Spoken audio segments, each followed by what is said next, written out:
ప్రపంచవ్యాప్తంగా శాంతి కరువైందన్నారు ప్రజాశాంతి పార్టీ అధ్యక్షుడు KA Paul. యుద్ధాల కారణంగా కోట్లాది మంది ప్రాణాలు కోల్పోతుండడం విచారకరమన్నారు. ట్రంప్ యుద్ధాలకు నాయకుడైన ప్రెసిడెంట్ అయ్యారని విమర్శించారు. ప్రధాని మోడీ చొరవ తీసుకుంటే తప్ప యుద్ధాలు ఆగవని ఆయన అన్నారు. ఈ క్రమంలో ఫిబ్రవరి 22న చెన్నైలో భారీ ఎత్తున ప్రపంచ శాంతి సభ నిర్వహిస్తున్నట్లు ప్రకటించారు. రహస్యంగా పలువురు గ్లోబల్ లీడర్లను శాంతి స్థాపన కోసం కలుస్తానని పాల్ చెప్పారు.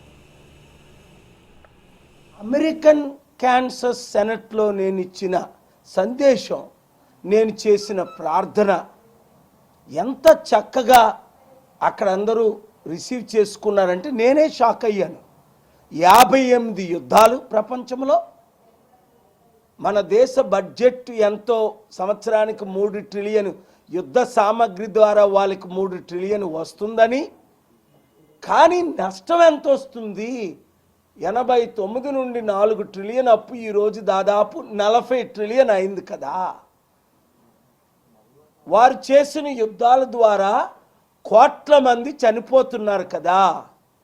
ప్రపంచంలో దాదాపు 850 కోట్లలో 200-300 కోట్లకి తిండేనా లేదు కదా. ఇన్ని కోట్లు యుద్ధ సామాగ్రి కొరకు ఖర్చు పెట్టి, అలాగే China, Russia, India, Pakistan, north Korea తిండి పెట్టలేకపోతున్నారు. కానీ జర్మనీ, యూకే, ఫ్రాన్స్ యుద్ధ సామాగ్రి కొరకు ఎంత డబ్బు వేస్ట్ చేస్తున్నారు. నేను శాంతి దూతగా ఉంటానని చెప్పి మాటిచ్చి కాలబేరం పెట్టుకున్న ట్రంప్కి మరలా నేను మద్దతు ఇచ్చి 2024లో ఇప్పుడు యుద్ధాలకి నాయకుడైన ప్రెసిడెంట్ అయ్యాడు. వెనజువెలాలో చేసిన దాడిని ఖండించాను. అలాగా ఈ విధంగా ట్రంప్, ఈ విధంగా ప్రధానమంత్రి మోదీ నోరు మూసుకొని ఉంటే ప్రపంచంలో యుద్ధాలు ఎక్కువైపోతున్నాయని వాళ్ళకి నేను చెప్పినది. అయితే మీరేం చేయాలి ప్రజలారా? 1, ప్రార్థించాలి. యుద్ధాలు ఆగాలని సరిపోదు ప్రార్థన మాత్రమే. అయితే 2, ప్రకటించాలి.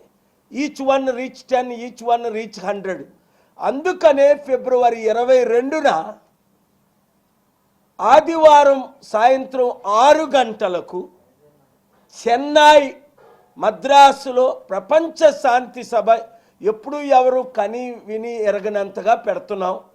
దానికి అన్ని పార్టీలు మద్దతు ఇస్తున్నాయి.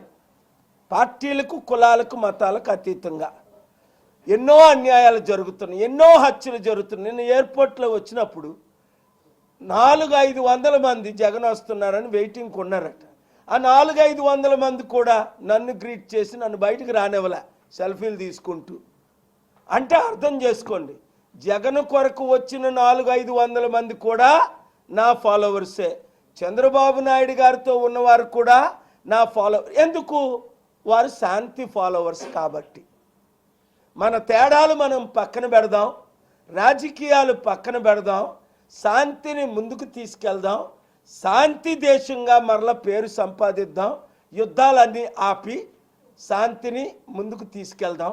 దాని కొరకు మీడియా మిత్రులందరూ, నేను అక్కడ ప్రసంగం చేసింది, ప్రార్థన చేసింది, ఇంకా అన్ని వీడియోలు రిలీజ్ చేయలేదు. చేస్తే బ్రేకింగ్ న్యూస్లు అయిపోతాయి, నాకు మోదీ గారికి యుద్ధం జరుగుతుంది.